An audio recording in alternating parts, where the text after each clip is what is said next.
For joining us. Councilwoman Cuellar, if you would be so kind. Let us pray.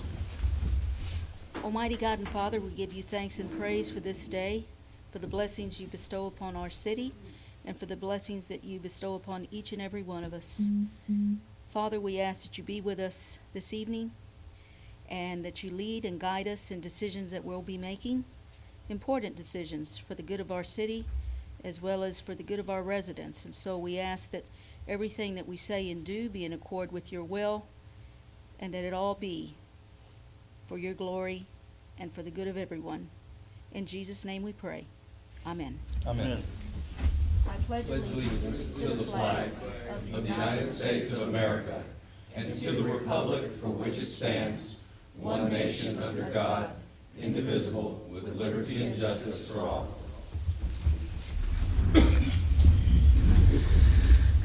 Thank you, ma'am. Call to order. Councilman London? Councilwoman Cuellar? Here. Councilman Box? I'm here. Councilman Sims? Here. And myself present. Looking for approval for the minutes for the regular council meeting from February the 1st, 2022. Make a motion to approval of the minutes of the regular council meeting of February the 1st, 2022. Second. Motion and a second. All in favor? Aye. Abstain. Abstain. Understood. Next item, looking for the approval of the current bills. I'll make a motion that we pay the current bills of $616,336.91. I had stumbled on that one a little bit. Second. Motion and a second. All in favor? Aye. Any opposed? Just want to make a comment to everyone for the benefit of everyone here. The reason it's higher than usual is because we have pavement that has been continuing to go on throughout the city, as well as the TAP project, which are the sidewalks around this area. That's the reason our expenditures are a little bit higher than usual. Thank you, ma'am. At this point, I'd be looking for any professional or consultant reports to the council this evening. Any professional or consultant reports? Fair enough. Mayor, if you would please give us your report, sir.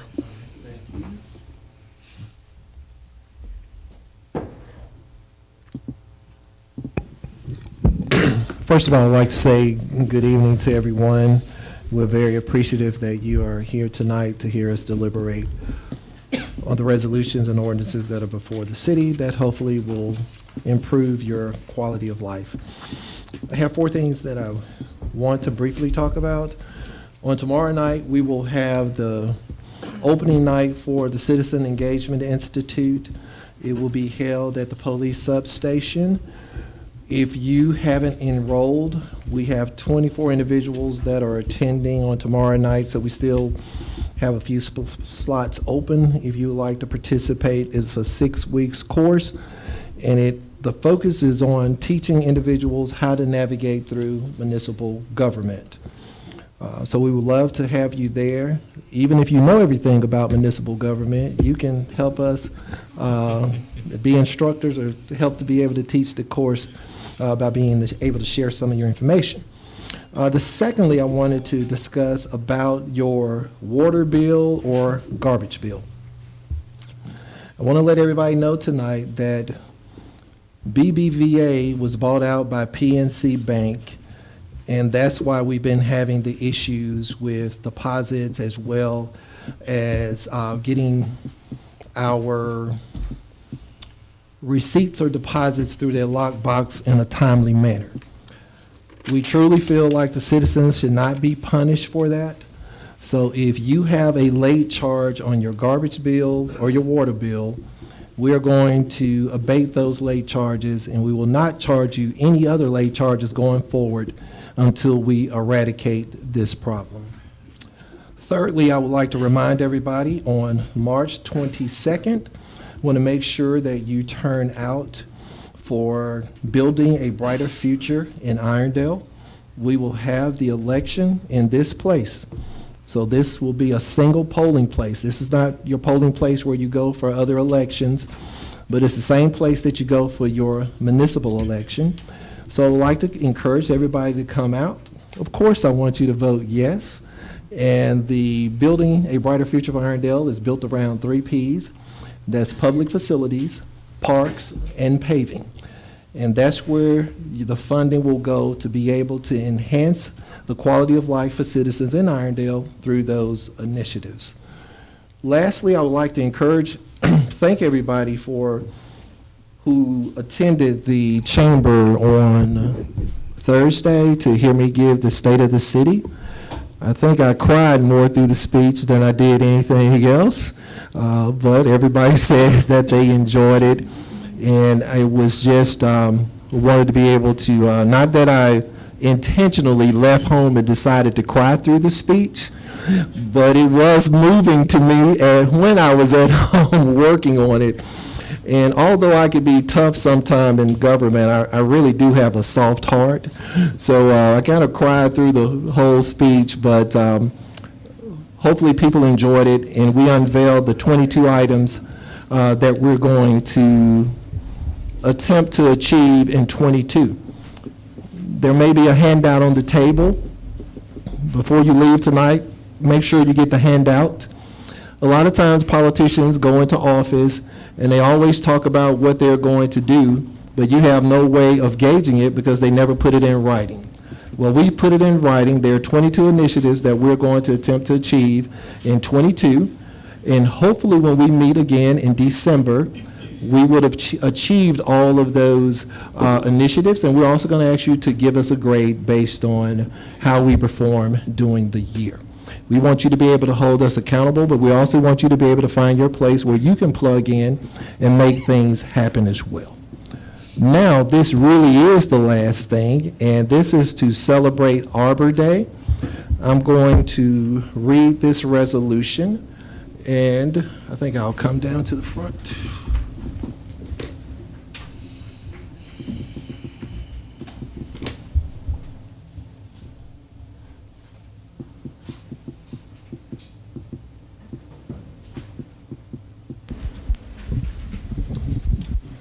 Testing. Okay. Also, I would like to get your feedback on moving the podium over to the side. I do want to let you all know that I do listen to you when you send emails.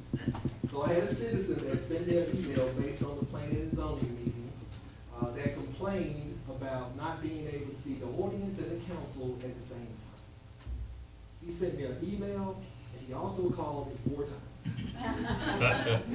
He's listening tonight. I told him that we were going to make this small tweak where you all can see the person that's speaking, but the council can also see it as well. So if you would just give me a little feedback on what you thought about the new change after the meeting, I would really appreciate it.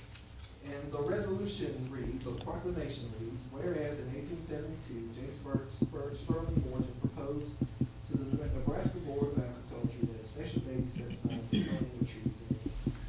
Whereas this holiday called Arbor Day was first observed with the planting of more than 1 million trees in Nebraska, and whereas Arbor Day is now observed throughout the nation and the world, and whereas trees can reduce the erosion of our precious topsoil by wind, water, cutting heat and heating costs, moderate the temperature, clean the air, produce life-giving oxygen, and provide habitat for wildlife, and whereas trees are a renewable resource, giving us paper, wood for our homes, fuel for our fires, and countless other wood products. And whereas trees in our city increase property values, enhance the economic vitality of business areas, and beautify our community. And whereas trees, wherever they are planted, are a source of joy and spiritual liberty. Now, therefore, I, James Douglas Stewart, Jr., Mayor of the City of Irondale, Alabama, do hereby proclaim week of February 21st through 27th, 2022 as Arbor Day week. In the City of Irondale, Alabama, I urge all citizens to celebrate Arbor Day week and to support efforts to protect our trees and woodlands. And I further urge all citizens to plant trees to gladden the heart and promote the well-being of its future generations. Dated the 15th day of February 22, signed by Mayor James Douglas Stewart.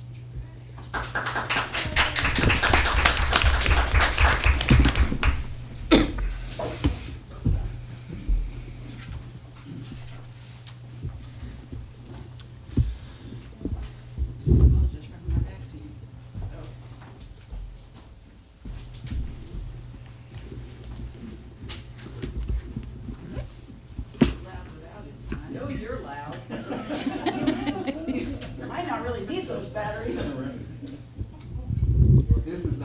fire chief slash audio visual director, Josh McDaniel.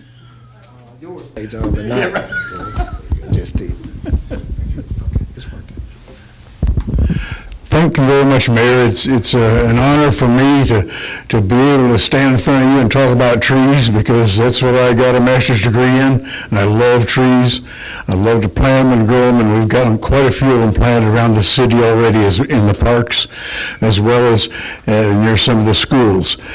At the moment, we're going to be presented by a little flag and stuff for Tree City USA. This is given to our city because of the attitudes and the promotions and the monies that they put toward taking care of trees and in the city. Katie, would you? Sure. I'm Katie Wiswell. I work for the Alabama Forestry Commission, and I have some swag for you guys to celebrate your dedication to your trees.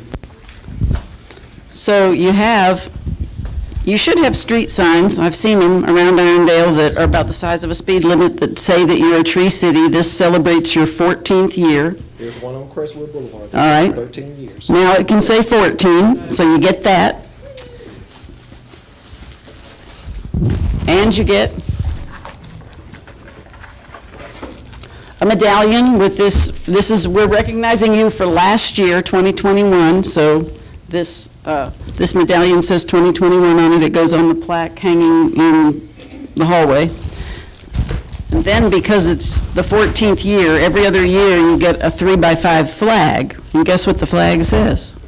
Tree City. That would be correct. I can't open and hold.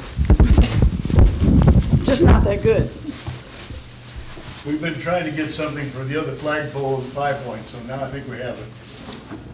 I am never able to do this correctly, but there we go. John, you slide down some. Slide down some. Slide down, so congratulations, Irondale. She wants you more. He wants you more. You don't mind? Let's go wherever you do. Almost in front. Like that. John, the box behind you. Oh, the other box behind you. I forgot. I was trying to lean over so you could see it. Thank you guys very much. I look forward to watching you here. Tree City's mine. All right, thank you. I'm gonna That was hysterical. put all this back in the box. Okay. You take that and give it to John, or? Yes, you.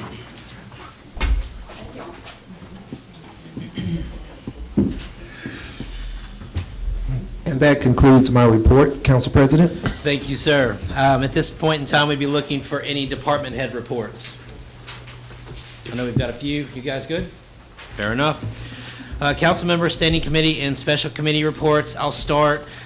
Received the most recent recycling stats from Public Works. I always try to make a mission to kind of point that out. We're still trending at about 39% contamination rate, so definitely looking forward to the proactive steps that Mayor's looking at implementing so we can bring that down, be more proactive, strategic, all that good stuff. Yes, sir. I did want to say, next month, you should have a flyer in your insert. So I know a lot of people say, well, I don't read my water bill or whatever. Please read your water bill, because there will be an insert in there that there was a lot of blood, sweat, and tears was put into creating this document. It was Ms. Ann Bafiatis, Cindy Cuellar, Frank Pennington, and Alfred Minifield. They were the ones who worked on putting this flyer together. I will say that it's a great flyer because they CC'd me so many times as they were putting the final edition together. I said, this has to be one of the greatest documents ever put together in the city of Irondale. So please read your water bill so you will know how to begin to recycling in the future. And really, I just want to thank them for, that shows where a citizen saw a need and stepped up to be able to fulfill that need. And we're asking every citizen to be able to do the same thing. If you see a need, just come to City Hall. We will allow you to be able to work and put your gifts and abilities together especially if it's to make this city a better place to live. Sorry Thank about you. that. No, you're good. I appreciate the input on it and the notification on the flyer. I know we touched on it last week, but I'm looking forward to seeing it come to fruition. So looking forward to the program just getting better, more efficient, and more strategic. So that's the one thing I wanted to point out tonight. Councilman Sims. Welcome, everybody. Thank you for being here. The only thing I've got is if you've been on any of the Irondale Facebook groups, you've seen Trudy Rowland posted a human trafficking community awareness class coming up March the 4th. It'll be offered twice, one 10 to 12 in the morning and one 6 p.m. to 8 p.m. at night. It'll be at the Grantsville Station Waterworks. And so please, I think most of the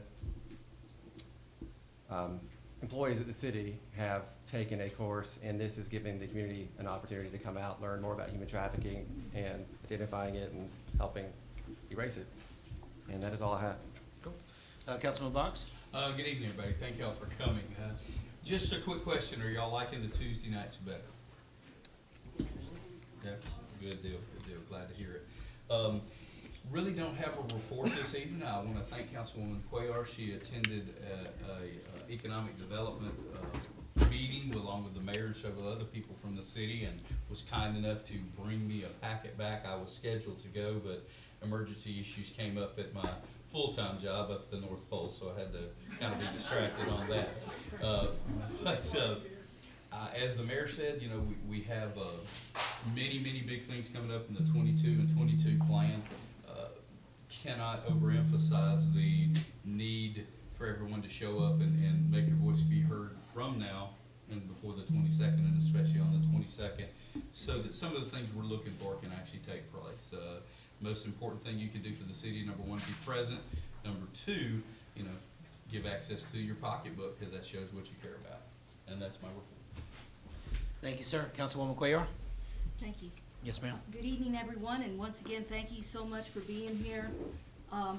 As Mayor Stewart stated at his State of the City address at the Chamber of Commerce, the luncheon that they had this past Thursday, this is what the handouts that they gave out, 22 and 22.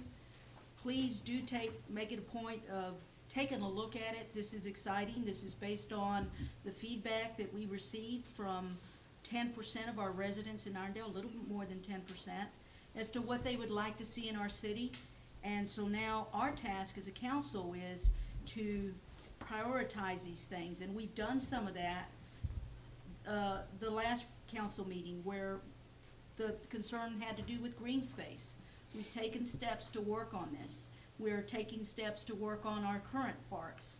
And there are some resolutions that are going to be taking place where we'll be acting on this evening. So I wanted to update you on that. And then the other good thing is that we had, Councilman Box alluded to the Economic Development Academy that some of us attended this past January 28th at Lawson State Community College. And there were some good things that came from that as well. One of the things that we discussed had to do with coming up with an economic development plan, strategy, visioning process. And so the way to do it was, as they recommended, that you get certain folks, leaders in your city, to be a part of a team. And we met as a team, this economic development team, with Mayor Stewart. He was president.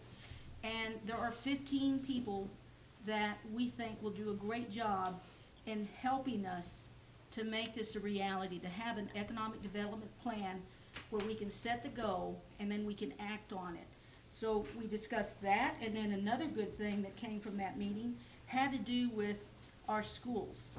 We have 4 schools in Irondale, and it's very important because the business community, folks that are moving into Irondale, that is one of the things that they look at when they move. Corporations, when they're trying to find places for their employees that are coming in.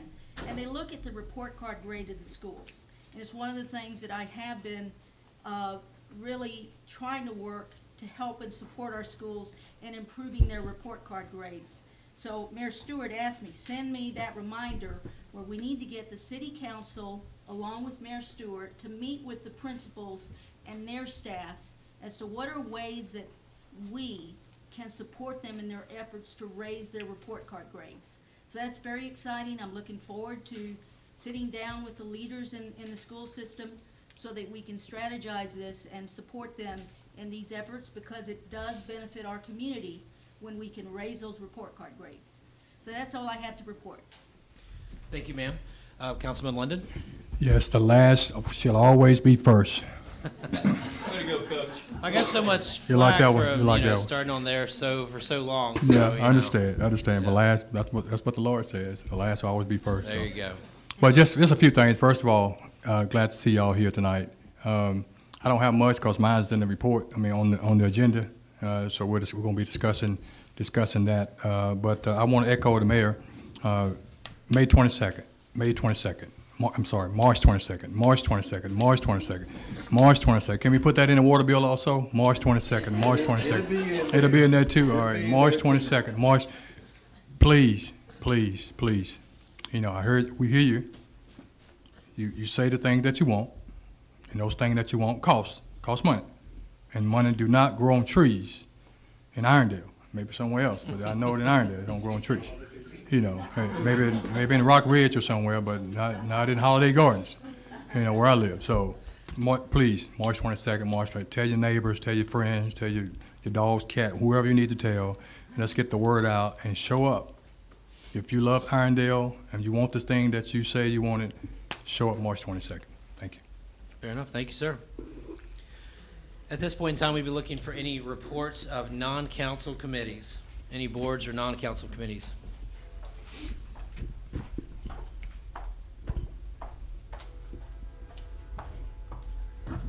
Good evening. I'm Julie Gardner with the Irondale Chamber of Commerce. I like the new digs. Whoever decorated, come see my office. I like the podium. Good job. And, I can't talk this low. Several things. The Irondale Chamber, if you ever need to get in touch with us or you want to participate in something, we have a new website, irondale-chamber.org, or it's a new location. And we enjoyed having the mayor speak, and we had a great crowd, and we just had a good time. Good chat. Love the update. Love the initiatives. I think one of the greatest things about the mayor is he has a vision and a plan, and he executes and he communicates. Wouldn't our marriages and family relations be better with more communication? So take that home. We also, I have been communicating with small businesses that the city has laid out the small business COVID money. But if you have a local neighbor in your neighborhood, please let them know if they have a business, because I might not know them. We don't have everyone in the chamber. We only have 158 members. So if you have a neighbor that is a business here in town, tell them to come join the chamber. And on March 10th, we have the Attorney General Steve Marshall coming to Country Club to speak again. We're also, one thing that the chamber can do for the community is to pair businesses up with part-time workers. A lot of people during the pandemic have taken on more part-time work and less full-time work. We have businesses that would love to have your services. We're also looking for interns, and I'm looking for an intern, and other businesses are looking for interns. So if you want to get your teenagers in a work environment, we would love to pair you up. Just fine, go on the website, and you'll see how to find me, and just email me. I'm just an email away. Also, for anybody that wants to post something about a business or some good news, we love good news on our businesses. You can go to the Facebook group, Irondale Chamber Hub. And then also regarding the school report card raises, there is a group called Mounty Mentors. They meet every quarter, and they meet with students one-on-one for 15 minutes. It's 1 hour of your time, and you're meeting one-on-one with a teenager and just encouraging them. And I participated in that last month, I think it was.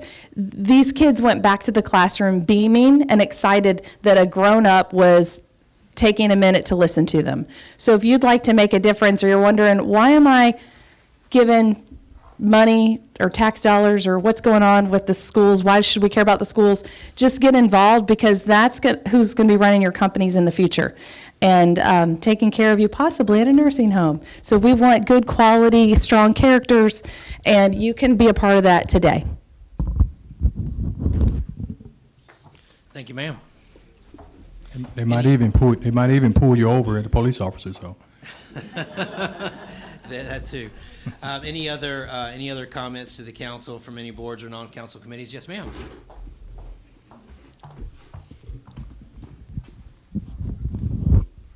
Hello. For those of you who don't know me, I'm Linda Schoen. I'm the president of the Exchange Club of Irondale, a civic organization right here in Irondale. We meet the second and the fourth Tuesday of the month at Jubilee Ministry, which is right across the street from the Red Caboose downtown. We meet at 11:30 on the second Tuesday and 5:30 on the fourth Tuesday, and a meal is included. Some of the speakers we have coming up on the 22nd, which is our next meeting, we'll have a speaker from Barber Motorsports to come tell us about opportunities there and what they have there. March 8th is going to be our next 11:30 meeting, and we're going to have County Commissioner Joe Knight there. And one of our projects that we have going on now is we're doing welcome bags to everybody that moves into the city. We get a list from the city every month, and we put together things from businesses. If anybody here wants to give us anything to contribute, we put things in a bag. We take it to the houses. We have a troop of us that go to different houses, and if the person's not there, we leave it on their doorknob. So those are a couple of things we've got going on. Thank you. Thank you, ma'am. Any other boards or non-council committees to report? Fair enough. At that point in time, we do not have any public hearings, so we'll begin to talk about council deliberation on agenda items only. One thing that for the body that I want to point out, you'll see here as we get into especially what is as the proposed the non-consent agenda. There's going to be a lot of pretty much almost every item is going to have to be taken through the ordinance process. Something that Ms. April from Legal was talking about is that's a process that we inflict upon ourselves, and a lot of times those are taken through that process because maybe they're a non-budgeted item. It might behoove us to take a look at the policies that we do as we go through this. We might be able to cut some of that out if some of y'all see fit. So for everybody in the audience, you're going to hear a lot of repetition as we move some of these items tonight. So these guys are, and we'll probably take a look at whether we want to change some of our internal policies around this. So just a little bit of housekeeping. Item under new business, Resolution 2022 R25 appoints Scott Lewis to the Municipal Housing Code Abatement Board for District 5 for a term ending November 2nd of 2026. Councilman Sims, do you want to, I'm not sure if he's here, I don't know if you want to introduce him. He's here. Okay. Johnny Williams served on that board for years and years, and he stepped down, and we needed to replace him from District 5, and Scott has stepped up and should do a great job. Okay, perfect. Thank you for being with us tonight. I didn't recognize you with the mask on. Yeah. So, Councilman London, any questions? I was, that's Scott with the mask on right Yes, here? sir. Oh, okay. Okay. Councilwoman Cuellar, anything from your side? No, just thank you for stepping up and willing to offer your services. Councilman Box? What she said. Okay, outstanding. And thank you as well for stepping up. We have a lot of boards in the city, but that is one that has a tremendous amount of impact, and the board's developed a ton of traction over the few years, so I just look forward to the continued success. Item number 2, Resolution 2022 R26 appoints election officers for the special municipal election to be held on March 22nd, 2022. And Mayor, I don't know if you want to chime in on this, but basically we're just appointing the officials for that election process. Yes, we're appointing the officials that usually work the election here whenever there's a county, state, or federal election, but they also are the same group that works the municipal elections as well, and that is headed by Kim Hartley, Yep. who is, I would consider to be a guru when it comes to elections. Good. And we appreciate their service. Item number, Councilman London, any questions No there? question, no question. Councilwoman Cuellar? No question. Councilman Box? No question. Councilman Sims? None. Okay, cool. Item number 3, Resolution 2022-R27 authorizes the execution of an agreement with Herzing University, LTD, to allow students enrolled in EMS programs with Herzing the opportunity to have clinical experiences with the Irondale Fire Department. Chief McDaniel, I don't know if you care to comment on this?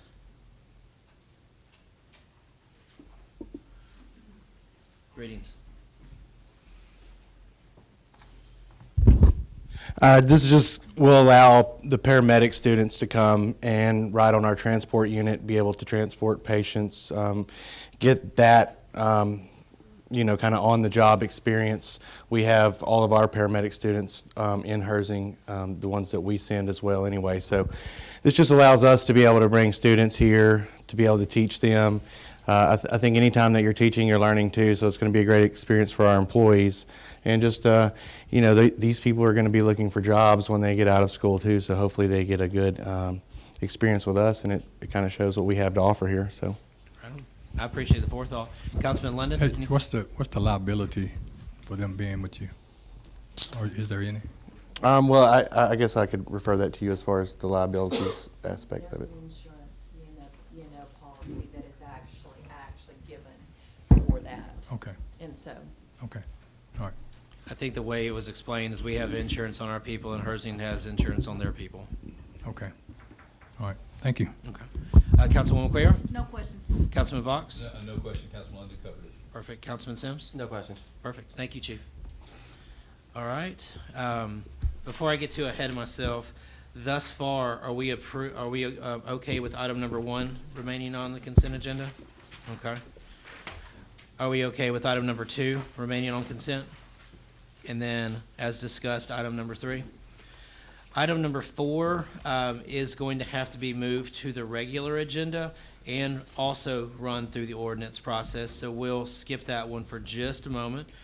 Resolution 2022-R29 approves the alcohol license for Marty's GM and Eagles Nest St. Patrick's Day celebration at 5415 Beacon Drive, Suite 145, Irondale, Alabama 35210 in the parking lot. I've got my name beside this. Just to take you through it for just a second. Pretty cool opportunity to do something that there's really nothing going on for. I know there's the party and the parade in 5 Points South, but if you've ever been to that, everybody pretty much disperses and goes home. What they're proposing to do is to basically have a St. Patrick's Day festival at Marty's GM. And the reason this is on the agenda is they want to expand the boundaries of their porch out into the parking lot a short ways and also block off a portion of the parking lot in front of the restaurant so that there can actually be open container in that general boxed off vicinity. They're going to have music, games. It's a family-friendly environment. If weather becomes an issue, they feel that they have plenty of room inside, but specifically for this event, because they're going to be extending the patio outside, they had to reapproach the ABC board for this license for 1 day. Councilman London, any questions? Extending it, that's any liability for them extending that out into the streets? I mean, how are we gonna handle that? It's private property up there by the parking lot, so they've gotten approval from all 3 of the new landowners. So they good? Mhm. Okay. So they're All right. good, so we don't have anything else, I believe. We're participating in maybe just a very, very minor aspect, maybe letting them borrow some brigades that we would use for our street festivals. There might be some police presence needed. So from a finance standpoint, if I have to pull from my discretionary or something like that, I'll be more than happy to do so. And then maybe some trash picked up after the event is over with that would exceed their normal capacity. So little things like that. Phil feels that he's got a pretty good handle on the event and he can pull off most of it himself. Okay. Perfect. So we'll have our public works up there picking up the trash Probably just at the very end. at the end? Okay, okay. Absolutely. All right, thank you. Absolutely. Councilwoman Cuellar? No questions. Okay. Councilman Box? Everything's covered at this point. Perfect. Councilman Sims? I just wanted to point out, it being a commercial property, don't they have their own garbage? I don't know if they're allowed to dump some of the garbage. I just mentioned possible barrels, and he said that might be a need, but he hasn't come back with an affirmative on that. No question. Right on. Are y'all okay with that being on consent? Sure. Okay. Item number 6, Resolution 2022 R30 authorizes the execution of an agreement by Mayor James D. Stewart Jr. with Philip Dunlap for the performance of economic development services for the city in the amount of $1,203.33 per month for the period of 1 year. Mayor, would you care to speak on that? Yes, Philip Dunlap. I met Philip about a year ago. He's actually the chairman for the Industrial Development Board in the city of Auburn. I knew that when I came into office that economic development is the lifeline of any city, and that you need to be able to bring people in that have the credentials and the knowledge to be able to do it. I had an opportunity to go to Auburn and to tour with him and to see where he had constructed 4 industrial parks with companies from around the world. He's actually been lending his knowledge with us with the Project X that we're working on. And he played a vital role in the last request that Publix had, that I didn't even have to bring it before you all because we had an opportunity to get with the developer and kind of work through those particular issues. So he's more of a consultant providing information, guidance to the city on economic development projects, and he's also coaching me through the process to help me as I meet with these developers and to meet with people in that industry, how to be able to deal with them, because it's a different world. And one of the things that I've learned over the first year is that they will try to identify everything that they can get out of the city. And once they get everything out of the city, they're also trying to find a way how to exit out of the city. But he's been very, I would say, beneficial to the city and would be an excellent piece as we move forward with the Economic Development Academy, as we educate our council and other individuals how to get involved. I would say that he would be a wonderful sounding board to help us to be able to move further on those endeavors. Understood. Councilman London, any questions? No question. Councilwoman Cuellar? No questions. Councilman Box? So, Mayor, I'm hearing that the gentleman's gonna be an additional coach for us, in a sense, Yes, to the team that we put together for economic development. yes, or the city as a whole. Perfect. Thank you, Mayor. Councilman Sims? No questions. Okay. Would we agree to put that item in consent? Okay. Seeing nods? All right. And then finally, for this portion of the agenda, item number 7, 2022 R31 authorizes City Detect, Inc. to perform a demonstration of services for the city of Irondale, Alabama through the temporary attachment of technology to the city's garbage trucks. Mayor, if you want to take us through that one real quick, found it fascinating. Yes, one of our initiatives in 22 and 22 is code enforcement. Irondale is 16 square miles, so there's no way that 2 people can actually cover the whole city. One night I was sitting with my mother, and it was 11:30 at night, and anything that comes on that talks about municipalities, it catches my attention. So these 2 guys are talking about how they've developed a way of attaching cameras to your garbage trucks and taking pictures of every house that's in that district to be able to give you a report on code enforcement. They also said that they were looking for pilot cities. I pick up my phone, put in my information. He calls me Monday. We have a conversation about it on the phone. They wanted to come to the city of Irondale since we have our own garbage department, so we have control over that. There's about 5,500 parcels in the city of Irondale. We know that the garbage trucks run through the neighborhoods at least 3 times a week, once for recycling, 2 for to be able to pick up garbage. So we will have constant contact with how people are keeping up their property, their yards, abandoned cars, all of that stuff. We will now have film in this pilot program to be able to know what areas we're having issues with, where we need to go for additional enforcement. But now we also have documentation. And they're going to do this absolutely free. Very nice. Councilman London? Free is good. Outstanding. Councilwoman Cuellar? Yeah, I just wanted to add that I did research the company, and they have taken over 1 million pictures of 60,000 properties. And they've identified more than 670 blighted properties, And what they do is they report the blight to aid our code enforcement officers, our building code folks. They report that to them to enable them to be able to do their job much more efficiently than driving all throughout, as the mayor stated. So, I was impressed with the fact that they put these cameras there, and this is a pilot program. It's not costing the city anything. So I'm definitely open to seeing what they come up with. Councilman Box, any questions? I guess my only question would be for April. There's no liability in this for us of taking pictures of people's property without their permission because it's falling under our ordinances and codes? No, that would be actually from the public right-of-way. Perfect. So, Thank you. Councilman Sims? Is there a time frame? I didn't see a time frame in the document. If the resolution is adopted tonight, I will call them and send them an email. And they said that they would have a report on my desk by February 28th. I mean, is it just for, I guess, how long is the? The pilot program is to be able to identify a district. So I'm going to sell the districts to the counselor who gives me the most funding. You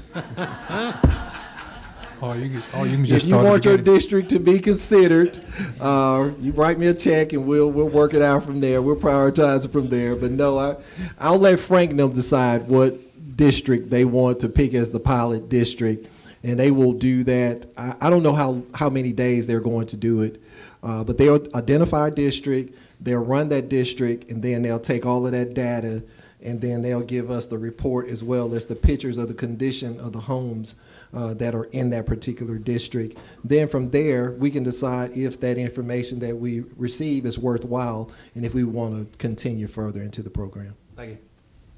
And no questions, thank you. Item number 7, would we be okay with that on consent? I'm good. Okay, sounding good. All right, to the portion that would be considered the regular agenda, going back up to item number 4, which is going to be moved to the regular agenda and taken through the ordinance process. Resolution 2022 R28 authorizes the lease of the real property and building located at 1801 Crestwood Boulevard, Irondale, Alabama. This is the former PNC Bank building for use by the Irondale Water Department for a period of 5 years with 1 5-year extension and the execution of a lease by Mayor James D. Stewart Jr. related thereto. Mayor, would you want to speak on this? Or you want me to call Jared up? I can speak to it. Okay. Jared probably said I saved him a trip from coming out of the gate back there. We've been at the Grants Mills Shopping Center since, I want to say maybe, 2012, 2013. And we have outgrown that spot, and especially with COVID, you don't want to have employees sitting on top of each other. You also want to be able to make sure that you got barricades to be able to do that as well. Also, we wanted to make sure that we're bringing our water department into the 21st century. If we are fortunate enough for the council to adopt this resolution, the complaints that people have had about not being able to, mailing your water bill, you can drive it because we'll have a drive-through. That you can come and pay your bill at the drive-through. We have more than ample space to be able to come inside and to be able to have conversations with our water department. But it gives us the separation, number one, to protect all of our employees. We want to make sure that we put them in a safe environment as we deal with COVID. But we're also moving inspections there as well. Our inspection department is like in a closet in the back, and it's very hard for them to be able to conduct business, especially when we have these developers coming in, or we want to attract people to come into the city. We want them to look at our city as being a progressive city, and not that they brought a set of plans to be able to sit in a closet. For somebody to be able to review them. So it would be a significant upgrade for the city, but we feel that it would be worthwhile, and we want to make sure that all of our services going forward are very professional. So if you all adopt this resolution tonight, we are looking at being in that building by April 1st. Nice. Councilman London, any questions? One question I forgot to ask you today, Mayor. 5 years, is that the, so I'm thinking 5 years because next administration, so why 5 years? 5 years is pretty standard on a commercial lease. Okay, all right. And my second comment, March 22nd, March 22nd, March 22nd, March 22nd. All right, thank you. Thank you. Thank you. Any questions, Councilwoman Cuellar? No questions. Okay. Councilman Box? No questions, I'm good. All right. Councilman Sims? So the current space is being leased at Grantsville Station, the half, I guess, is the water department. We're gonna stop leasing that, or will other stuff move into that open space? No, we currently do not have a lease. Okay. And since the shopping center has been purchased by a new developer, they are trying to get us to enter into a lease.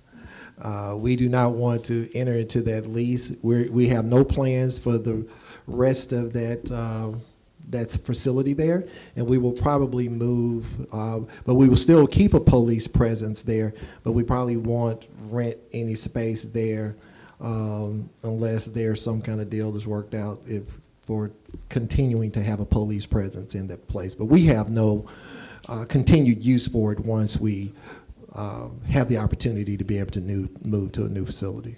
Thank you. Thank you, sir. The original item under unfinished business, resolve that resolution 2022-R10 approves the City of Irondale Parks System Master Plan proposal for landscape, architecture, and planning services prepared by McAnally Land Design in the amount of $57,200 and the execution of an agreement by Mayor James D. Stewart, Jr. related thereto. Let's see here. Anything you want to say on that one, Mayor, before we ask about questions? If you read the comprehensive plan and you look in the section that talks about priorities, the number one priority there was I want to say the only item, don't quote me, but I want to say it was the only item that received a 10 was developing a master plan for all of the parks, a master plan and a recreation plan, for all of the parks. This is basically our playbook. We're just kind of following through, trying to implement the things that the citizens requested.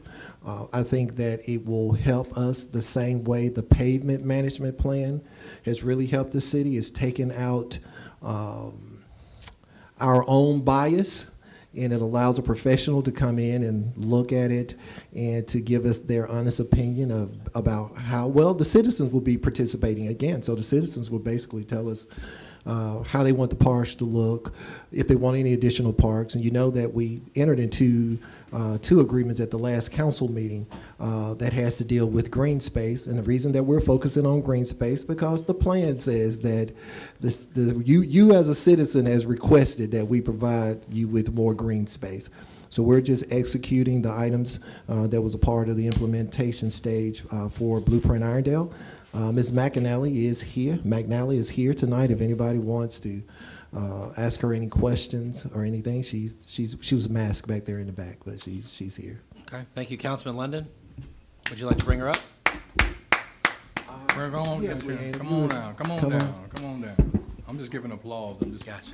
This is awesome. I like applause when I walk This is awesome. See if I get it when I leave. Leanne, they say if you do it for free, you'll get another applause. Oh. Shake your hand, take a picture with you. So yes, as Mayor Stewart, outlined, this is all coming from the comp plan. This is what the citizens said that they want. What we do and what we want to help the city facilitate is, first of all, identify what all you have as far as parks and green space. What condition are they in? So where are the improvements needed? And then also to listen to the community and have them tell us, where do they want you to invest? What do they need for their families, for their personal enjoyment? What do they want to have here to help attract businesses? It's establishing your quality of, raising the bar for your quality of life. And also there's that economic development aspect that is a spinoff of what you invest in your public green spaces. And so from that, developing a master plan, a blueprint, if you will, on where you spend your future funds, and so how you invest, and also establishing design standards such as standard signage to identify your parks and green spaces throughout the city, so that anybody driving through the city sees a place and they're like, oh, well, that's the City of Irondale Park and Green Space. You know it's going to be of a certain quality, and that'll go through to any type of site furnishings and trash receptacles and benches and things like that, because there is a value in identifying that in bulk and then purchasing a number of benches and finding out where you want to have those throughout the park. So it's getting that larger framework together and then also identifying what you may be lacking as far as green space. If there's a program or an amenity that the citizens want and it currently doesn't fit within your available framework of green space, we'll help you through the master plan identify what would be needed as far as acquisitions and where those available properties could be looked at to meet that need. And that is all part of the discovery process through the master planning phase. Councilman London? Oh, Any me? questions? Me again? Yeah. No, I mean, thank you, You're welcome. thank you. Councilwoman Cuellar? I only had a couple of questions. Activity number 1 on the proposal that you submitted. Yes. Let's say that we go on and approve this, how long will it take to complete activity 1? Okay, we, as part of activity 1, will lay out a whole schedule. So we're anticipating a 6-month completion time frame for the whole project. Right. And so some of that in activity 1, we will identify the specific way you want the community engagement to follow. And some of those things, if we want to wait for certain community engagement to piggyback on another city event, such as, the Whistle Stop Festival, and have boards and things like that. So we don't have that specific phase identified yet. We're looking at overall 6 months, and as part of the kickoff meeting, we will work with the steering committee to identify milestone dates Okay, for the project. sounds good. Thank you. Councilman Box? I like people giving ideas and getting ideas, but I also like value for the end results of it. So that's my main thing. What cities have you worked with, and what end results have you been able to produce? Okay, so we have worked with numerous cities throughout the Southeast and Alabama, and so we have worked with actually counties as well. So Mobile County Blueway System, so that is focusing on a Blueway project, which is the development of paddling access points throughout the county. And for that, we had a significant amount of public engagement. So the city told us where they wanted launches and what they wanted at their launches and things like that. So we value that input, but then we go and we vet that. And we're like, okay, well, this works for this reason, and this doesn't work for this reason. And making sure those reasons get back out to the community is an important piece of this project, and making sure that everybody feels heard and that they are heard, and that if we can't find a place for it here, that it's found a place for it somewhere else. And so Mobile County, we're working with the city of Pelham right now. We're just finishing up their parks master plan and starting to implement several parks. City of Birmingham, we've worked with them over the past 20 years through 3 different bond projects to identify bond project funded. Okay. Swimming pools and splash pads along that concept somewhere? That would be part of the programming that we ask and see what they want and what size, and then we kind of balance that with what the infrastructure investment would be and what the long-term maintenance and management costs would be too. Very good. Thank you so much. Councilman Sims?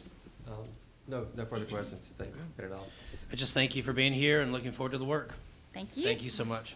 The only other thing I had is, what's our funding source? Funding source on this one, Mayor, I believe general? General. Okay. All right, move to regular, that's that.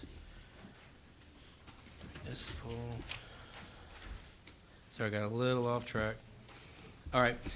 Resolution 2022 R32 authorizes and approves the expenditure of funds in the amount of $10,000 for municipal election expenses for the special municipal election to be held on March 22nd of 2022. Housekeeping item, we're having an election, we got to pay for it. Councilman London, any questions? No question. Councilwoman Cuellar? No questions. Councilman Box? No questions. Councilman Sims? No questions. And myself, no questions there.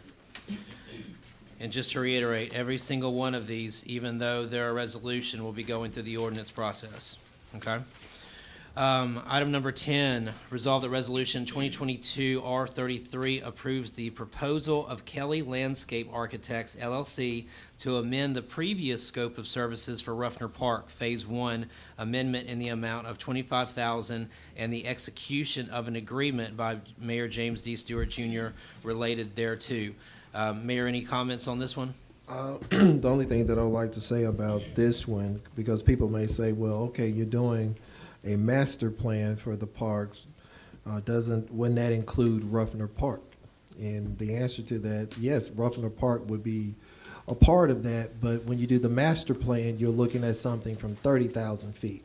When you do the actual plan for the park, you're now down at 1,000 feet to be able to do that. So that's what I wanted everybody to know, that the differences are through that, because we have a master plan for Elliott Park to be able to do the dog park. We have a master plan to be able to do Roughner, and now we will have a master plan for all of the parks. So we should have a pretty good feel for where we're going to be and how we're going to proceed forward with the parks. And again, it comes out of Blueprint Irondale.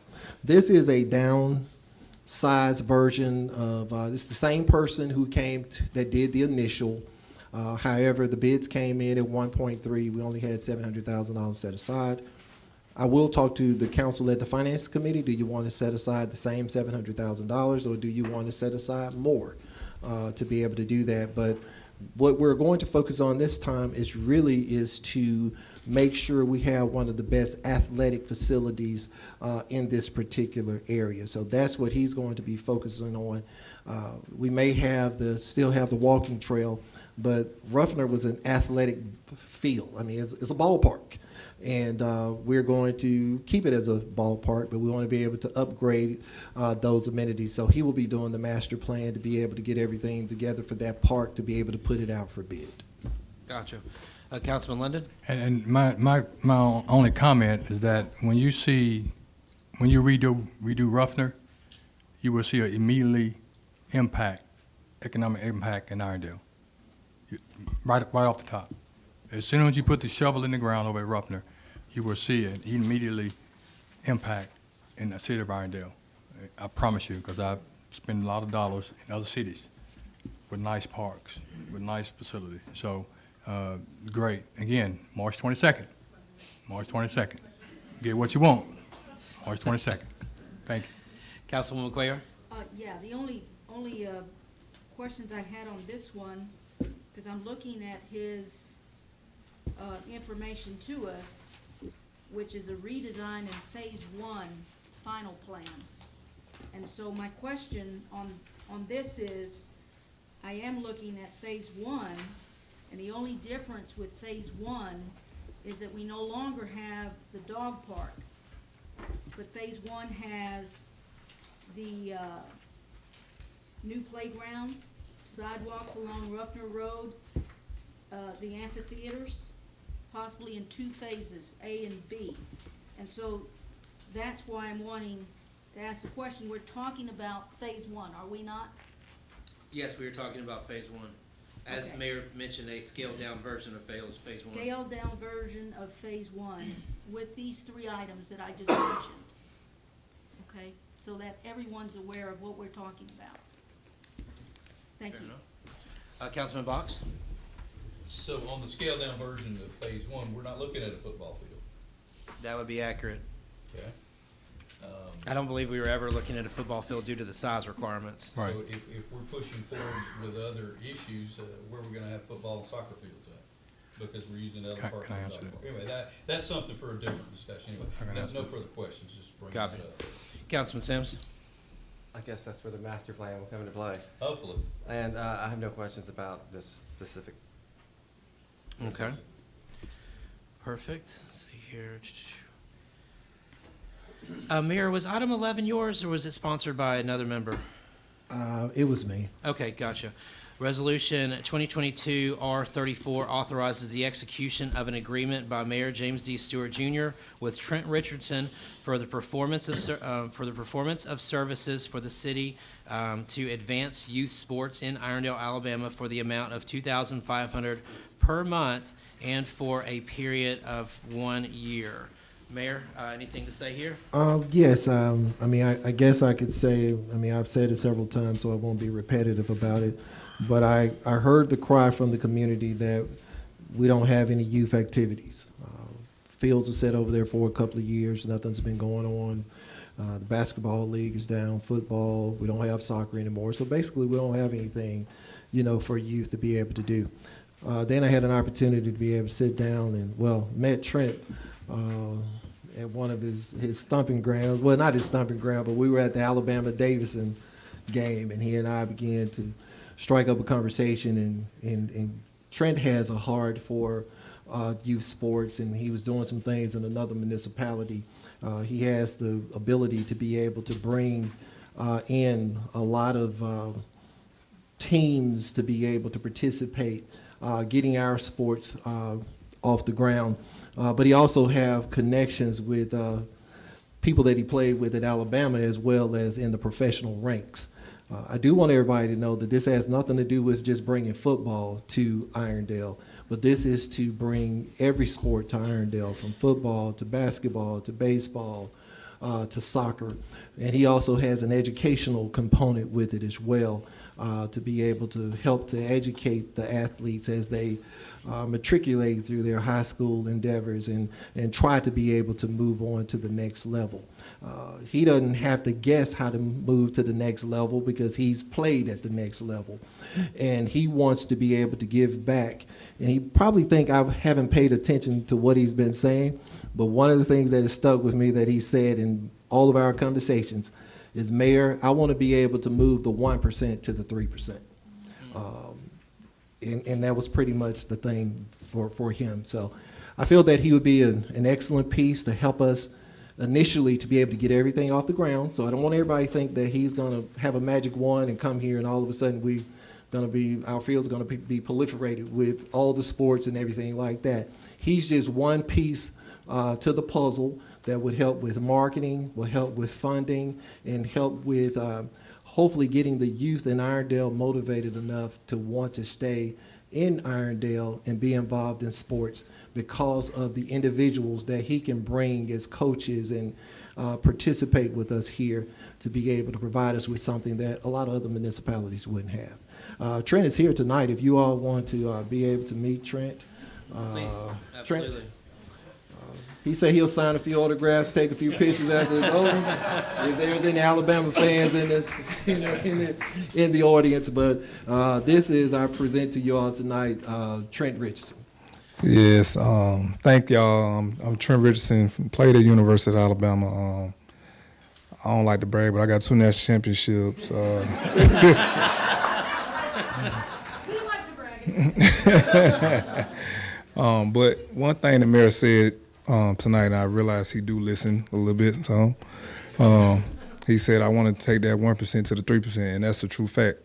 It's funny because just the other night I had some people over, had a lot of friends and stuff over with family and stuff like that, and it kind of, struck home to what I've been kind of saying, like we got to teach these kids more than just football. And, we teach them more about life. When they leave us, when they go to the middle school level, or we can keep them to the middle school level, whatever, when they go to the high school level, they know more than just to hike a ball. They know more than just to shoot a jump shot. And for me, like I would tell people all the time, like, I didn't even learn about credit until I got in the NFL. And that was more on my way out of the NFL, because when you just got cash, you're just paying for stuff and all this other stuff. Like, I didn't know, the value of, being able to build your credit, being able to, to learn about this, education stuff that you really need in life. And so, with these kids, so going back to the situation that we had the other night, I was telling the young lady, and she's a younger lady, but her son is the same age as my son, and so we went national last year, y'all. We went to Miami, we went to battles and all this, it's all type of tournaments they have. And we went down there, and we was, losing players. Players got hurt. Injuries is in sports, and we only went down there really with 15 players due to COVID, and some people just couldn't travel. Some people couldn't take off. It was a last minute thing because you really didn't know if you're gonna make nationals or not, because a certain amount of teams only make it. And so we went down there. One of our best receivers got hurt, and one of our offensive linemen got hurt. So we had to stick another body in there at tight end position. But the boy played tight end most of the season, receiver. But he was a little shorter. He wasn't really small. And so the situation came up when we was in Miami, and she was saying, y'all ain't putting my baby on the line, and don't do that. And she did that in front of the kids, in front of the coaches and stuff. So I had to tell her, like, hey, go sit down. Like, you don't do that in front of him. Because that's telling your child right then and there, you don't believe in him. Like, if I'm a football player and my mindset's going to be, well, hey, well, I'm going to pout, I'm going to cry, and I'm going to do whatever I can to get out. Because my mama said this, my mama said that. So like I was telling her, it starts in the house. It starts in the house, and you got to be a believer, and you got to have your kid ready to conquer anything. Because this world, when you get in the real world, and I tell my daughter this all the time, because my daughter's turning 16 next year, and I'm waiting for her to get a job because she want a lot of demands, and she just think it's just growing trees. We passed by McDonald's the other day, and they said they starting off at $11. She said, that sounds like good money. I said, yeah, that's before taxes. She's like, taxes? What is? I said, yeah, that's why you got to get a job. And so, to say that, like, my big thing is to change these kids' lives. Like I had a conversation with kids, adults, with anybody, because I know it's always that one conversation that can really change somebody's life, and you can make a big impact on what you do, how you doing it, where you doing it from. When you got this platform that I do have and I've been blessed with, but this platform didn't come easy. I worked my tail off. I played 5 different sports in high school. And that's why the mayor said, we're not just doing football. We're going to do track. He left out track. We're going to do, was it pickleball? I heard somebody say, we're going to do pickleball. We're going to put that in there. We're going to do pickleball. We're going to do baseball. We're going to do softball. We're going to do, might do some weightlifting, because it's a sport from where I'm from. We're going to do basketball, of course, soccer, but any sport that we can find to change these kids' lives and get these kids to do something. Because, one thing I noticed when we was in nationals, when I'm getting these kids birth certificates and asking them, where they stay and this and that, and their report cards, it's right here in Irondale. Most of them came from Arndale.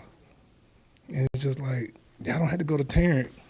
Y'all don't have to go to Hoover. Y'all don't have to go to the Wahomas, and y'all can be right here. And so to know that they didn't have any youth sports here, it just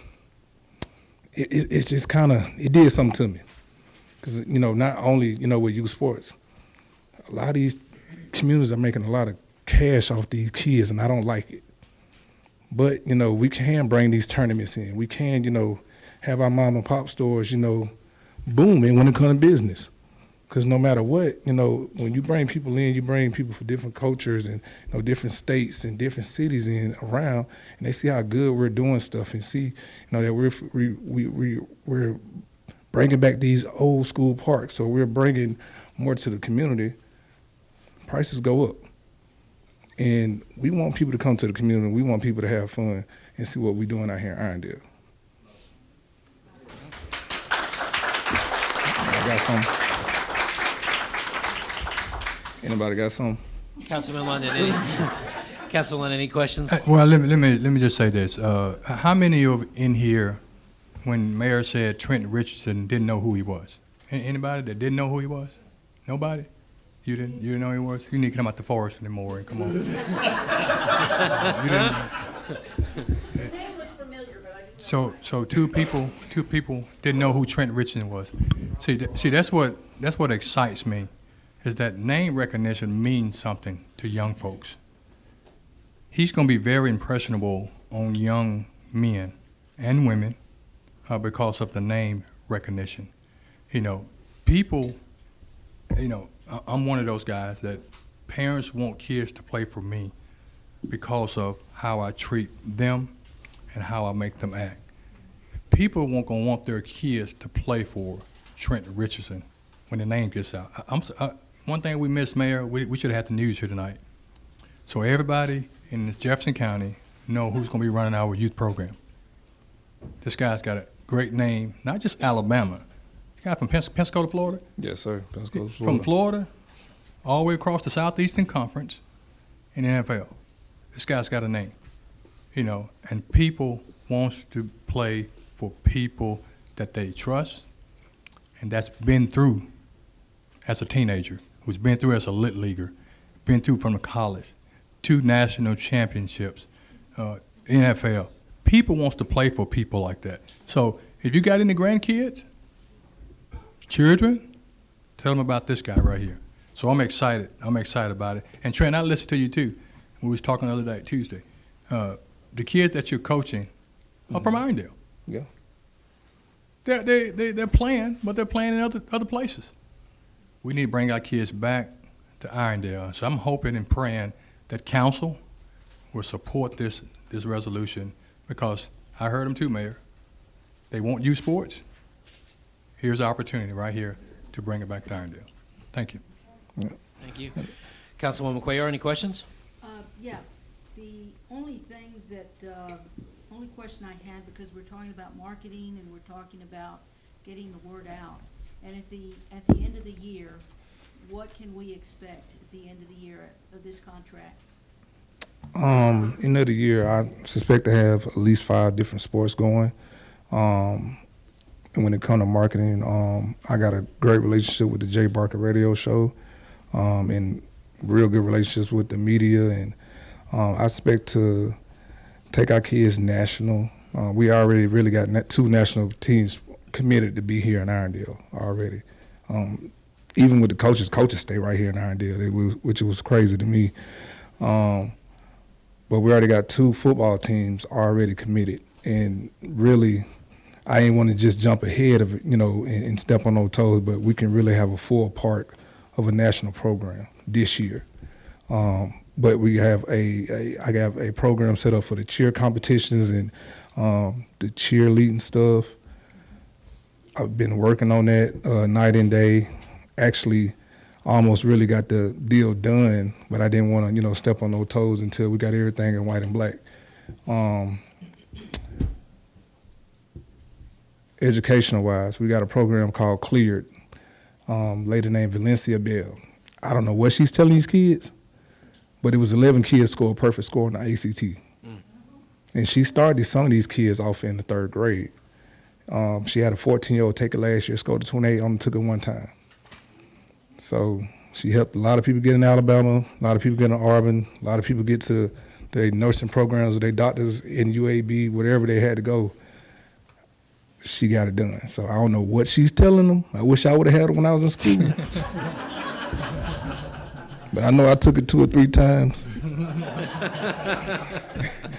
But she's changing people's life, and we actually got another program called, I want to say it's Kickstart, or that might be the food program. It's another program we got where it track these kids' school grades. And this program has got a game of life in it, and it actually teach kids about how to track your credit score. It give you a number. It's almost like Sims and the game of life if you ever had a computer class back in the day. And with this dude, like, you can go on there, you can go buy a new car, you can get a used car. If you buy a new car, you gotta make your monthly stuff. But you buy an older car to save money, transmission might go out on it one day. So it's teaching the kids how to juggle your checkbook. It's teaching these kids the real process before they even get a car. So it's stuff like that. Insurance. That's what it teach them on this, on this app. And they got to click into it every day. And so stuff like that is, I feel like these kids just don't get enough life lessons when it comes to life. Until they step outside and life is thrown on them, and it's just, it's a slap in the face. Because I'm telling you, I was 21 years old and I got a check that I couldn't breathe on. Like I didn't believe it. But it was just like, now I was out there by myself. Being in a family-oriented place like Alabama, when I had everybody's catering to me and telling me that, go to class and, make sure you go to study hall. You ain't leaving study hall till you get done with your work. Now I'm by myself and making all decisions. Now I got other people paying bills for me and all this other stuff, and I'm paying these folks. Like, why do I got to pay these folks to pay bills for me? Other stuff like that I can teach these kids, and I'm definitely teaching mine, because I know at the end of the day, that's my hardest thing. I don't want a kid to fail, or I don't want a kid to go without or feel like they don't have a parent that believe in them, because at the end of the day, I'm a parent to all these kids. I tell people all the time, I was a great dad before I was any type of football player. I had my first child when I was 15. So I had to learn early. So that was, that's me. And I try to keep my girls not lonely, but I try to keep them out of a relationship as long as I can. Valentine's Day done scared me, so. Yes, ma'am. Councilman Box? The only thing is, I'm sure you've worked in with several 501c3s, getting it set up and plans for that for Irondale Athletic Association, that type of thing. Will you be available to us from time to time? Anytime, Give us, anytime. progress reports. I'm sure the person you sat under for years and years has taught you a lot about process. So, It's definitely a process. Thank you. Yes, sir. Thank you, sir. Councilman Sims? Thank you for being here tonight. I love everything I heard. Let's get started. Roll Tide. Yes, sir. Roll Tide. And nothing for myself, just appreciate your presence tonight and looking forward to the work. Yes, sir. Thank you, sir. Thank y'all.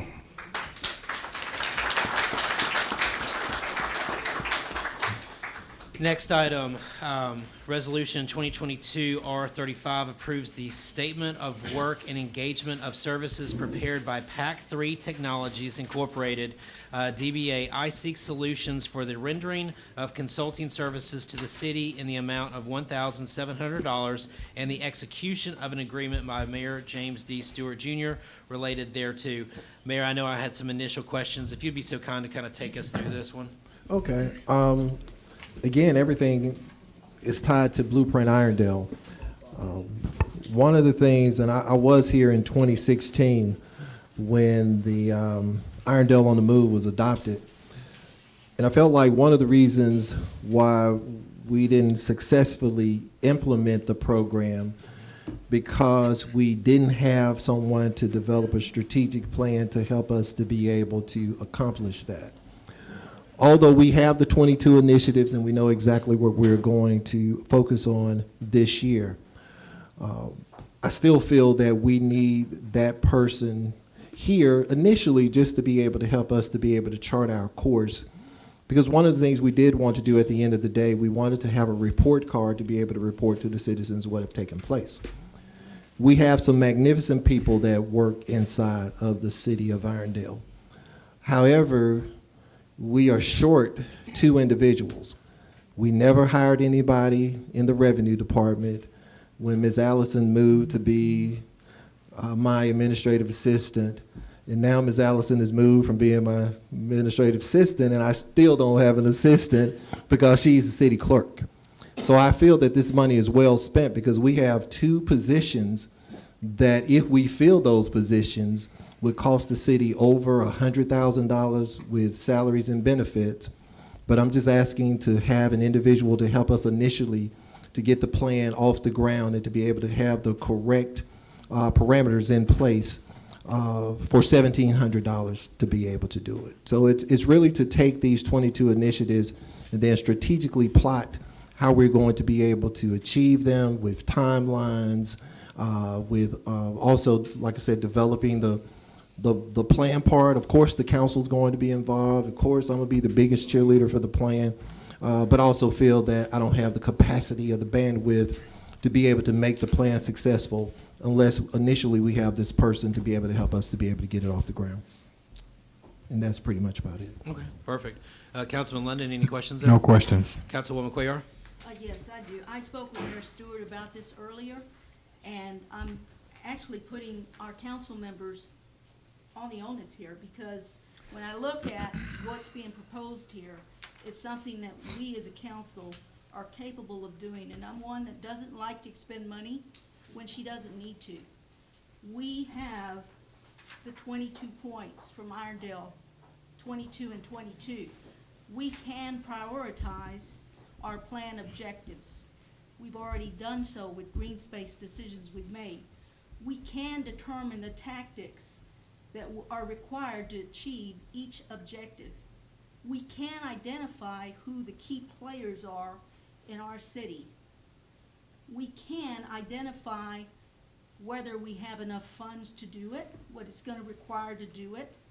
We don't need someone to tell us that. We can do it. We know what our budget's constraints are, and we know what things we can do to fulfill these things. We can determine what our high-level timelines are. We can ascertain what our funding requirements are.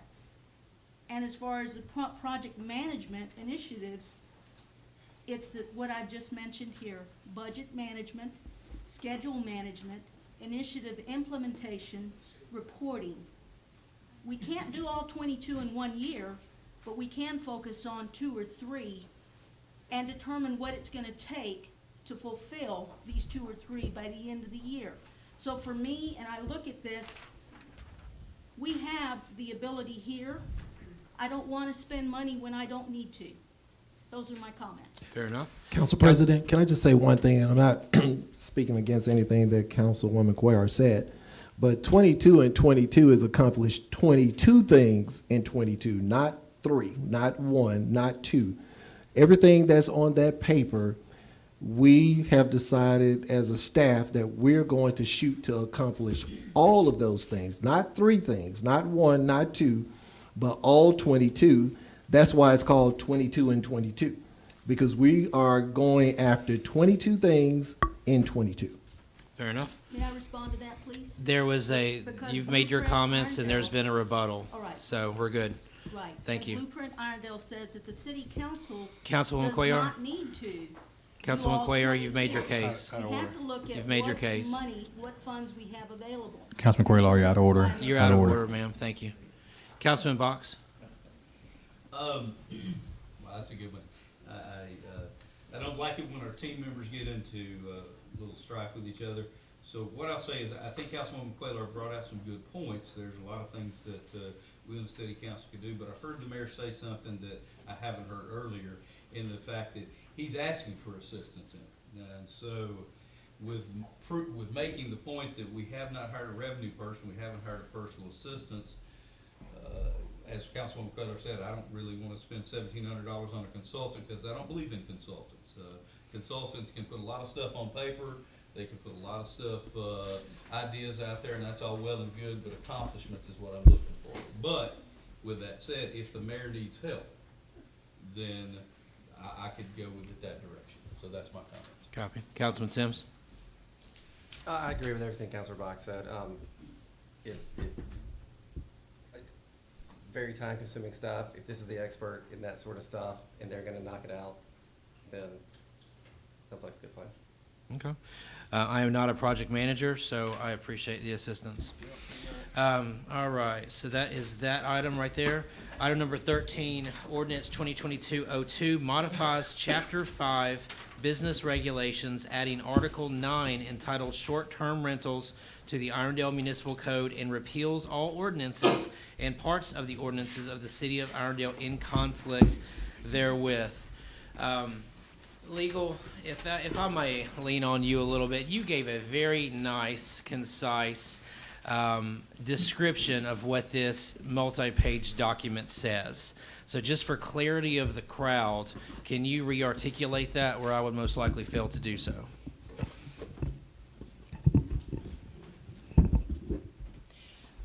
Per the city council's instructions at the last, city council meeting, I drafted this ordinance to basically allow only for short-term rentals in owner-occupied dwellings.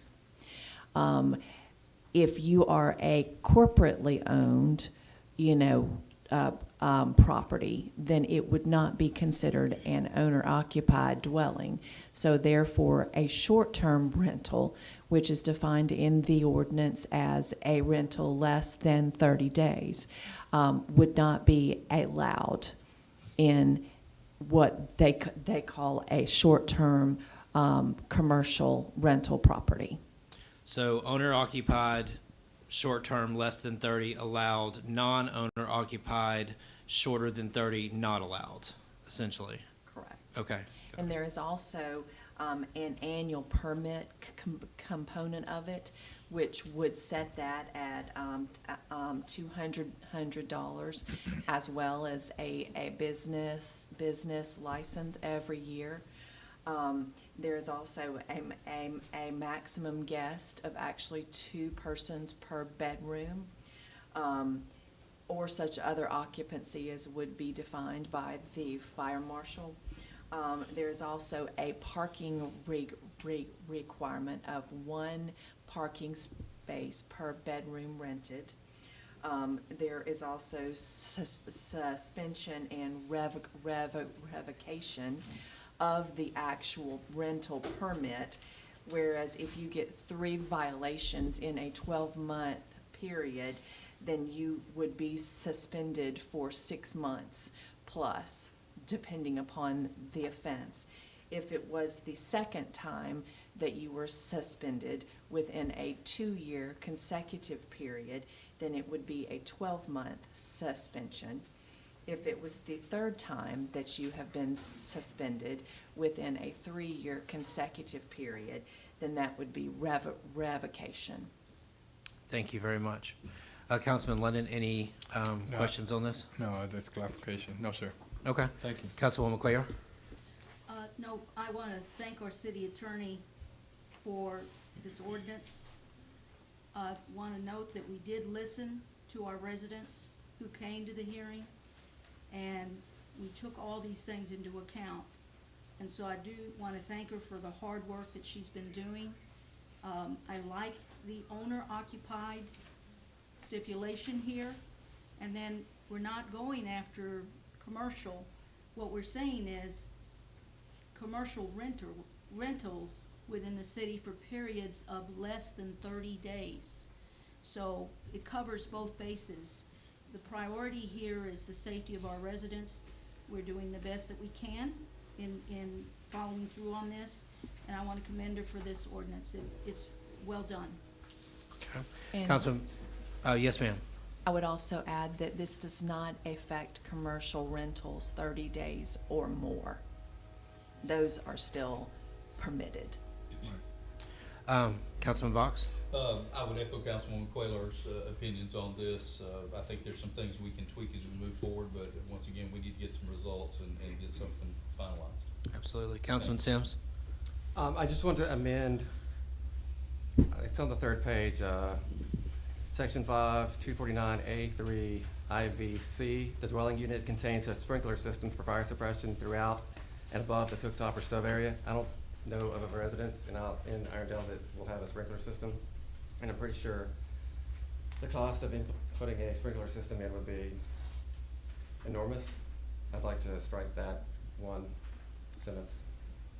Whoever makes the motion, if they would just include that in the motion. Councilman Sims brings up a point that I think warrants conversation. Councilman London, how do you feel about the sprinkler system fire suppression? Well, if it's a rental, I think they need to have a sprinkler system in it. I mean, people from all across the whatever are staying in there just for their safety. Now, it's my own personal house. If I choose not to put a sprinkler system in my own house, that's okay. But if you're renting out a property, I think it needs to have a sprinkler system in because you don't know what you're going into as a renter. Councilwoman Cuellar, any questions or comments about the sprinkler system requirement? Well, the sprinkler system, we're talking about the stove and It says throughout. throughout the house. I don't know what the code is. I don't know if the inspector's here, but maybe the fire chief knows. Like multifamily properties at a certain amount of units per building will require a sprinkler system. That is correct.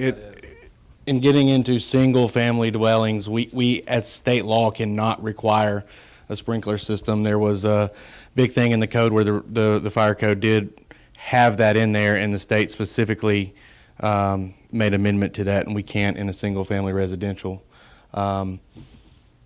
Most of the things are multifamily, because even we couldn't do it with the new subdivision that's going on being a rental. We weren't allowed to. So in a single-family dwelling, we can't require the sprinkler system. It'd have to be like apartments, multifamily dwellings like that. And to Councilman London's, comments, this would only be to owner-occupied dwellings. Correct. And so, to your thought, it would not be actually, if you were to put this in there, it would be saying that if you were an owner or an occupant, that you would be adding in a sprinkler system in order to do short-term That's correct. rentals. Sounds good. Council President Favre. Yes, sir. To solve Council Sims' withdrawal, but yet still honor Councilman London, could we not just require a fire extinguisher in the kitchen over the stove? And my question to legal, based on, so we can write an ordinance. I'm sorry, but No, for the inspection purposes. No, I understand. Or at least adequate fire extinguishers within the dwelling. Gotcha. One question I want to clarify. The comment that Chief McDaniel made about us not being able to requirement, the ordinance would still trump that, correct? So if we put it in here, it is enforceable, even though he can enforce it in other types of situations. Did I understand that correctly? I would say that it would not be a fire code violation, but you could require that as a part of another ordinance if you so chose. So we've got Councilman London's comments on it. Councilwoman Cuellar, did you, I didn't catch a comment if you made one, I'm sorry. No, I like what Councilman Box is talking about, at least have the fire extinguisher requirement. Are we not requiring an inspection with a fee? Isn't that part of what we're Yes. doing as well? Right. So receive the rather permit. than having a sprinkler system, and I get where you come from, John, the sprinkler system, you're in a hotel room that's got one, but balancing between the state problem, having the chief and the inspection department being able to enforce things, I don't think it's outlandish to ask for fire extinguishers. I think it's a little far to ask for a sprinkler system that may cost $10,000 to install. Ms. Legal, did you have a comment? One thing to note is that this does not have an inspection component to it. It does not. Okay. I thought it had an inspection tied to it. No, there is no inspection tied to the actual rental permit. Okay. Oh, it's a sworn statement, that's right. Did we do really away bad. with our long-term rentals having inspections? Has that been suspended? Well, I know that if you look in the code, there's a section on rental units, but that section was repealed in 2013. Okay. So, Too busy running else to know all that. Councilman London, your thoughts on leaving or omitting the sprinkler system? I'm saying leaving. Leaving. Councilwoman Cuellar, your sentiments on keeping or leaving? I think Councilman Or Spence ditching. makes a reasonable request. It is excessive, but I would like to see at least fire extinguishers as a requirement. Councilman Box? I respect what Councilman London's trying to do, but I do think that that's a little, we just don't know what that's gonna cost people. So I think the normal thing that someone would have in their home, the normal thing they would have if they're actually renting a home somewhere would be a fire extinguisher. And it staged at certain parts in the house. I think that would be adequate to provide that. Councilman Sims, any further comments on that? Yeah, I like the swapping it with fire extinguisher. Okay. Councilman London, can you go along with the fire extinguishers, or is the sprinkler system a hard line for you? It's not that hard line, but I know I'm not gonna go along with the fire extinguishers. You're not going to go That's along? just my own opinion. I just abstain. You have Okay. enough votes. So what we can do tonight is, we've had a first reading. We can not move forward on this tonight and put it out to the community for input now that we have an approved draft. Because the whole reason we weren't able to put it out to the community for it to be read is it really hasn't been approved up until this moment. So that's why you haven't seen anything. So my thought line is, and I'm curious if y'all are tracking with me, is we've had a first reading tonight. Now that we have an approved copy, we can put it out in the community, get comments and feelings on it, and then reapproach this in 2 weeks. Councilman Lemon, what do you think about that process? I'm good with that. Councilwoman Cuellar, what do you think about that? Yes. Councilman Box? I'd be fine with that because that'll allow the citizens to speak to see if they would side more with Councilman London. If that's their desire, then let's go with their desire. Okay. Councilman Sims? I assume we're gonna hear a lot in a few minutes. I imagine we probably will. So, that being said, as far as an initial approach to do a first reading tonight, and as long as we do a first reading, we can still put it out there for comments, correct, legal? And we're not necessarily taking it off the agenda, we just did a first reading, correct? It can still be open Correct, for and comments? We would just actually make any comments to it that you all asked to be made here. Okay. And then we would put it out. Okay, got it. So still doing the first reading, but not possibly moving forward tonight. It would be a first reading with whatever comments and Okay. changes that you wanted to see, so that it could be a first reading. Gotcha. Otherwise, if you actually change it, then you would need to do another first Again. reading at the next meeting. Or suspend the rules and go Or to the suspend the rules, copy. correct. Okay. That is the last item for deliberation. That being said, I would look for an approval of the agenda, the form of the agenda. I make a motion that we approve the form of the agenda with item 1, 2, 3, 5, 6, and 7 being on consent, moving item 4 to the regular, or to the unfinished business agenda at that point. Okay. We have a motion for the form of the agenda. Second. 4 would go to new business. Number 4 go with new business. Yeah, sorry. Yeah. Yep. So we have a motion. Do we have a second? Second. Motion and a second. All in favor? Aye. Aye. Thank you. All right. That being said, at this time, we would take public comments on agenda items only. So all the items that we've deliberated on are up for comment. If they're just kind of reading the room, it looks like I might need to enforce a 2-minute timer, but we will see how this goes. If we start hearing a lot of redundancy, I might ask for a show of hands of similar opinion, okay? So that being said, Ms. Lee Allison is the clerk. She's going to be recording names and addresses. So if you did not fill a slip out, please clearly articulate your name and address for the documentation piece. That being said, we're ready to receive. Any public comments on agenda items only? Please. I thought that was going to be a very quiet meeting for a second. I wasn't anticipating that. Okay. Hi, David. I'm Brooke Wood. We've spoken on Facebook. I'm happy to see you face to face. I'm at 1431 Monticello Road. My question is, just so I'm clear, whose task will it be to enforce what this ordinance says? And is the only consequence if you don't have a business license or, pay your annual fee, that you'll just have to suspend rentals for 6 months? Am I understanding that correctly? So basically, there's a progression that Miss April was just kind of walking us through there for a moment. So from the inspection piece, that would be our inspections department. So that would be Brad, that would probably be Greg. And do we have a third person online yet, Mark? Kent? Okay, gotcha. But that's not enforceable, right? Okay. Did that answer your question? No. Okay, gotcha, okay. Well, Whose job in the council is it to monitor these folks? Because what's happening right now is that we, the citizens, are letting you know who's in violation. Right. And although we don't mind continuing to do that, I would rather not have to be hyper vigilant about Sure. it. So I would say in instances like this, my squirrel answer is always to turn to the administration of the city, as the council body cannot dictate any actions. I can't ask a city employee to pick up a piece of paper on the sidewalk. So I'm not saying cut us out, because we want to be aware. No, yeah. But for immediate effect, I would say taking it to the mayor's office Okay. would be the quickest way to do it, unless he provides some inline direct to inspections for those types of violations. I would leave that policy call to his office on how he wants to manage that. Would you be in agreement to that, Mayor?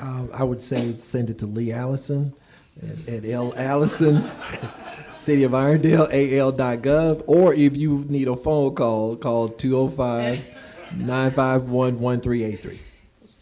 That's her number. Can I just add? Thank you. You mentioned if someone did not have a permit or business license, if that were the case, they would be operating outside of this ordinance.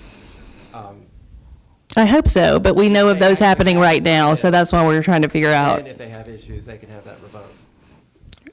But for an indeterminate, 6 months at least, and then depending on the violation, an indeterminate amount of time after that. Is that what you said? Legal's wanting to speak. If they do not have a business license, that is a completely separate section of the city code. It would be that way for anybody who does any business within the city without a license. Okay. I mean, any business, Yeah. whether you're, a gas station, whether you're a retail, whatever, you always have to have a license. Yeah. And so that's under a completely separate section. And so, but then if you actually have a rental permit, and then you violate certain sections of this ordinance, that's when you would actually have that permit, revoked for 6 months plus if it's within the first 12 months, if you have 3 of them, Gotcha. 3 violations. Okay, so I was conflating those. Thank you for clarifying. If everybody else followed that, I'm sorry to take up your time. It was good Q&A. Thank you. Thank you.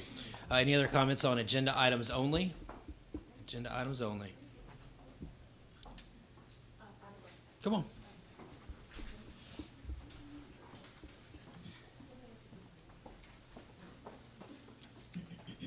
Hello guys, I'm Mary Beth Butts at 1506 Monticello. I met you guys briefly at the last meeting.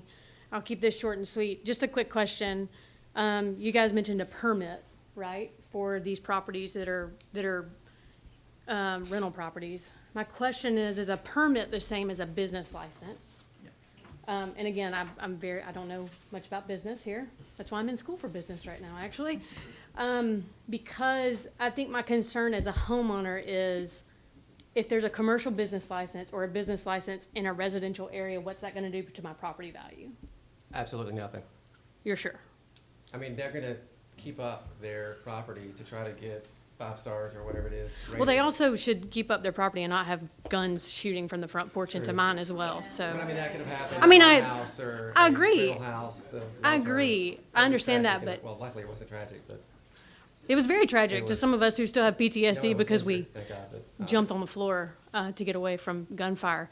But it's just my question. I do not have knowledge base on permits versus business licenses. I'm just concerned about property value. Don't want it to damage that, as everyone in here could understand. I'm sure you guys are homeowners as well. So that's my question. Someone could have an accounting office in their den and have to have a business license. You're right, Operating yeah. it next door, and it wouldn't affect property values. Okay, good. That's just needed that answered. Thank you. And they are 2 separate things. There is a business license, like we were just talking about, that every business has. Right. And then there would be a rental permit that would be tied to this ordinance only, that Perfect. would be tied to short-term rentals. Gotcha. Okay. Thank you for answering my question. Sorry to take up your time. Thank you. Any other comments on, yes, ma'am? Oh, come on now. I went coffee because of you, Nina. You know I love you. I wouldn't dare cough when you I love you came too. up there. I'm Nina Nolan at 1501 Monticello. I just want to clarify. My question is, how are we going to monitor? What is the system going to be for people that are buying homes? Like when the person that we're all talking about bought this home, we had no idea that they were going to turn it into an Airbnb until it was a done deal. How can we know when someone buys a property? You know, I understand, I'm Gladys Kravitz on the street. They call me the Mayor of Monticello. And I do like to, I like my neighbors. I love my neighbors. I've been here for 30 years. I try to get out. I try to meet people. And I want to know, not being nosy, but this is my family. This is my home. So I don't want to go up and say, hey, you know, what are you planning on doing with this house? What are you know, how are we going to monitor that and make it an attractive place to come and then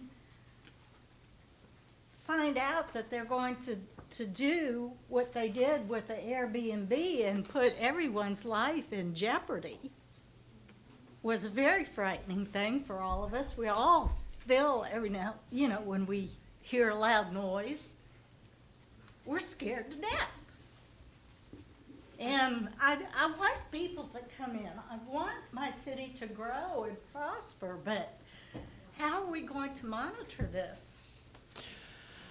I don't have a really good answer for you on that, to be totally honest with you and transparent. It's legal, that question, because in our ordinance, in our ordinance, it talks about an owner-operated home. So if they go in to seek a business license and a permit, that is one of the things that they will ask is, will you be living in this home? Now, they're not going to come to you and tell you or ask if they can turn it into an Airbnb. No. That's the whole thing. They're going to buy it. And the next thing you know, you've got this going on. How can we come up with a solution to monitor who's doing what?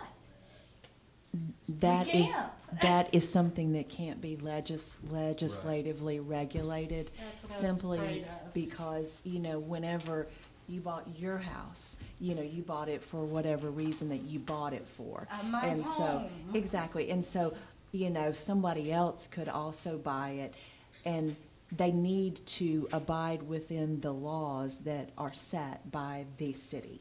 And so, in this ordinance, if it is adopted, it will say, if you buy a property for rental purposes, if you're not living there, then you can rent it for 30 days or longer, okay? If there is, someone there who is like renting it for less than 30 days and they don't live there, then that would be a violation of this ordinance. So and it would will be an be up offense. to the community, basically, to tell you. 'Cause Yes, we need. I got your phone number and your email. You got my personal email too, so, we need your help. I mean, we can't be everywhere and see everything, and even with the police department, I mean, the police department still needs your help. If you see something and you think that it doesn't look right, then contact the police department or contact the city, and then allow us to be able to do it from there. But we will get the word out to let people know that we need your help when you see something like this going on in the community, because we've adopted an ordinance that says this is how you're supposed to do it, and we want to hold people's feet to the fire to be able to do that. Yesterday, we served 7 citations to people that was operating without a business license. Thank you. And they will be in court very soon to justify, why that took place. And I even encouraged our staff, I say, if you got to go out there every day and be able to serve a citation until they cease from doing what they're supposed to be doing, we'll let all of that play out in the courts. Okay. So that's what we're doing. We're going to be vigilant. I had a chance to talk to the individual that said that California is coming. And I informed him California may be coming, but it ain't coming to Irondale. Thank you. And we're going to do everything in our powers to make sure that your quality of life is not interrupted by folks that just want to be able to move into a community and make $1. We're here for you. And I love you, Nina, so we're gonna take care of you. But we're here for you. We're not here for investors, but we're here for the people that's sitting in these chairs tonight. And we're gonna make sure that your neighborhood is safe. I appreciate you very much, very much. I appreciate each and every one of you for your quick response to us and your work on getting this drafted, and hope we can move forward with it. But my grateful heart to all of you in our police department and our fire department, and thank you so much. I do love Irondale, and I want to stay, but We want you to stay. every time I hear a bang from Abatement, I hit the floor. Thank you, ma'am. Thank you. Absolutely. I just want to make one comment, Councilman Spivey. She's coming here. Yep. Terry Johnson, 1504 Monticello. I have no more bullet holes in my house now. Thank you. Glad I'm still here. Question, is there currently a provision in any of our ordinances that govern month-to-month rentals? Because that's the situation that's now happening next door to me, and I hate it. We would not be seeking to regulate any rentals 30 days or longer. I would urge you to consider either adding on to this ordinance or seeking new ordinance to govern month-to-month rentals. I think that he's trying to get around it by doing this. There are people in there now on a month-to-month basis. I don't want to have one set of neighbors 1 month and a new set of neighbors the next month and a new set of neighbors the next month, because it's the same thing. It's just for a longer period of time. I want somebody to live by me for at least 6 months to a year or longer, preferably permanently. So just consider that, please.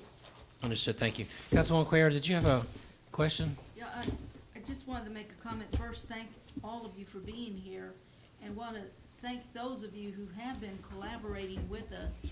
We're doing the best that we can, but we need you to enable us to work with this and keep everyone in our community safe. We can't do it without you, so I want to stress that to you.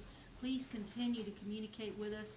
Lee Allison, as Mayor Stewart just said, our police department, very key. We're in this together, and we're doing the best that we can within the law, with what the law is saying that we can and can't do. Just know that every effort is being taken, but we need you in order to succeed in what we're trying to do. Thank you. Any other comments on agenda items only? Yes, ma'am. We just ask that you come to the front. You can tell I'd have dressed up better. I was gonna get up front in front of you. My name is Shannon Gerald, and I live at 1414 Monticello Road.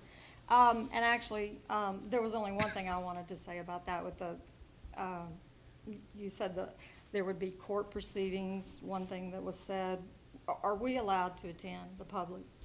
Can we come to court proceedings as public? Court is open to the public. Yes, Okay. ma'am. All right, that's one thing. Airbnb, my son had an Airbnb in Nashville, Tennessee, and in order to establish his Airbnb, he had to go around in the neighborhood. He had to tell every resident what Correct. his intent was with his home when he sold it and moved back to Irondale. And so that, I don't know if Airbnb is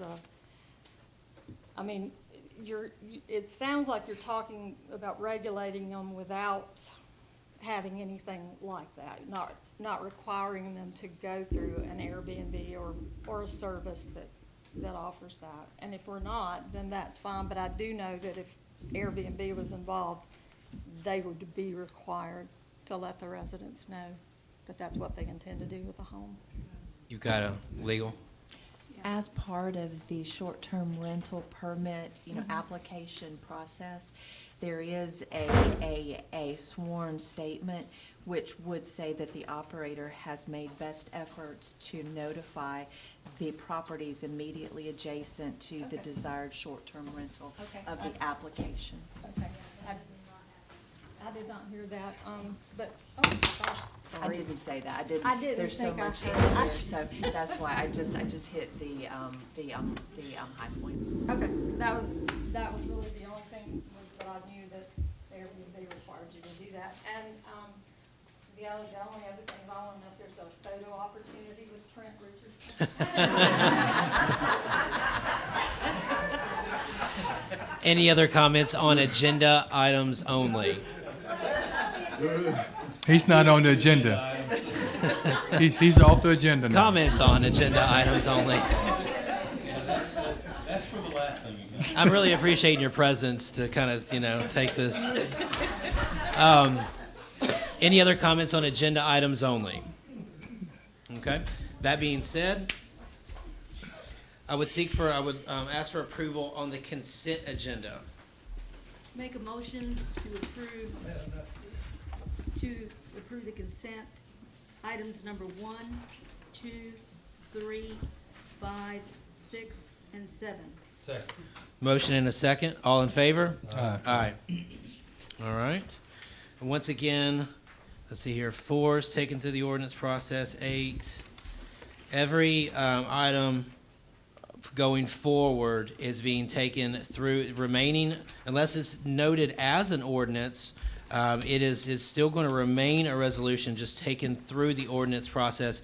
And a piece of housekeeping of legal, just for process standpoint, if we do get to this final point and we want to proceed with it all the way, then great. But if someone wants to stop it, and for consideration 2 weeks later, it needs to lead to get to the second process.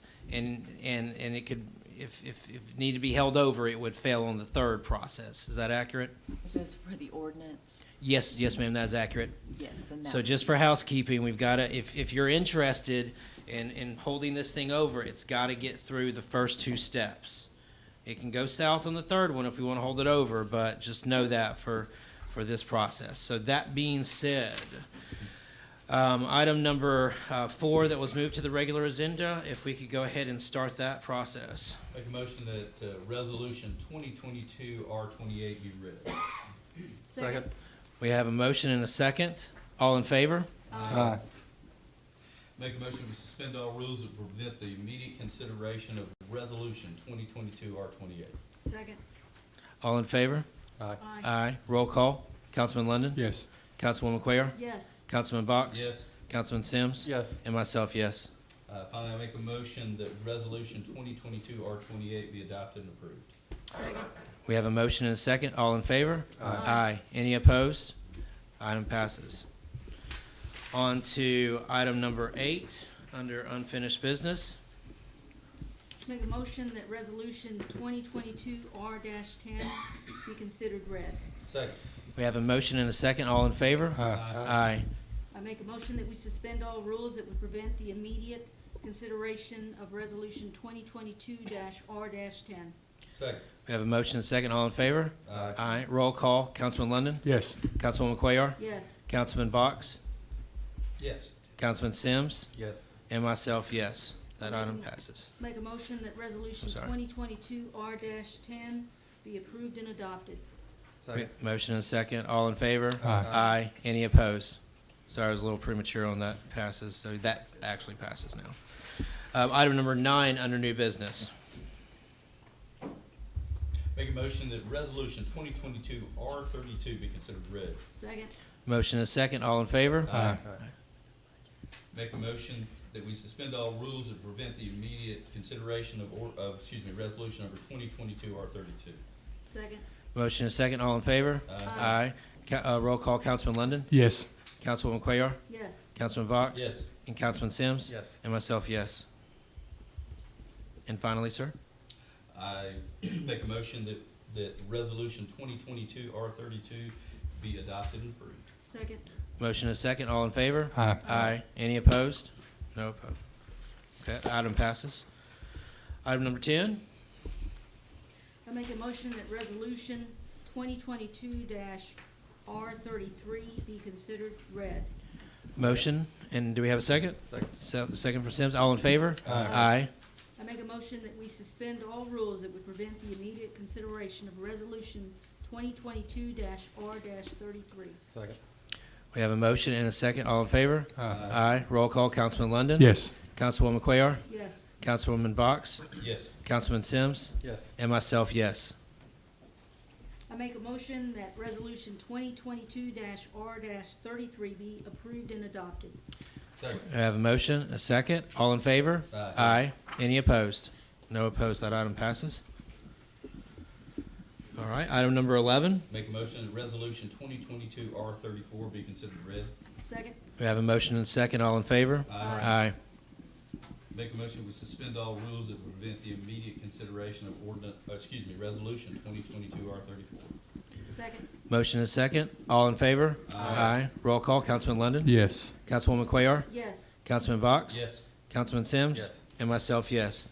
And finally, I make a motion that resolution number 2022 R34 be adopted and approved. Second. Motion and a second. All in favor? Aye. Aye. Any opposed? That item passes. Thank you. Item number 12. I make a motion that resolution 2022 R35 be considered read. Second. Motion and a second. All in favor? Aye. Aye. I make a motion that we suspend all rules that prevent the immediate consideration of resolution 2022 R35. Second. Motion and a second. All in favor? Aye. Roll call. Councilman London? Yes. Councilwoman Cuellar? Yes. Councilman Box? Yes. Councilman Sims? Yes. Myself, yes. And finally, I make a motion that resolution 2022 R35 be adopted and approved. Second. We have a motion and a second. All in favor? Aye. Aye. Any opposed? No. Okay. That item does not pass. It does. It does It passed. Because It the passes majority 4 is to a 1. majority. Right. We're always used to that process having to be unanimous all the way through. resolution. The second, it Only, would. only at the second. Okay, Only gotcha. at Okay, the fair second enough. step. Thank you. Item number 13, please, sir. I make a motion that Ma'am. ordinance 2022-02 be considered read. Second. All in favor? Aye. Aye. I make a motion that we suspend all rules that would prevent the immediate consideration of ordinance 2022-02. Is this where we hold? No, you should No. have called at the first one. Should have held it. Oh, When you unless- consider do it we need read. to specify the proposed change before. That's right. Yeah, If you were going to don't- propose you a are- change, it needed to be done You right. just had to consider it read, and then you stop, and, Okay, let's do that. and then Okay. you just bring it back the next 2 weeks, and you just vote it up or down. And Okay. make a motion to, Okay, we're gonna to pick up the table. flag, wave the flag off. Okay, so we have a motion for being read, and we have a second. Is that accurate? Yes. Okay, all in favor? Which version? That where we suspend all rules I that meant, would like, prevent. Versions. No. with the sprinklers or without? I think where the body is moving is to hold this for 2 weeks Right. based on comments. That's correct. Okay, So it'll be made at that time. Got it. The Okay. second. based on input that we've received tonight and through the next 2 weeks, if we want to propose a change, then we can do so at the next meeting, and then move through the process. We just have to go through all 3 pieces since it would be, That's correct. have new elements to it, Got it. essentially. So, all in favor of this item being read? Aye. Aye. Aye. Any opposed to this item being read? Okay, this item has officially been read. So we will move that out 2 weeks from now for reconsideration based on comments from the communities, both listened to and understood here tonight, but also, so everyone that has specific interest in this, we've appreciated your voice tonight. Let's keep it going. If there were some residents that were unable to attend tonight that are passionate about this, please have them get out to us. I know we have Facebook, IM, and all this wonderful stuff, text, personal emails, everything.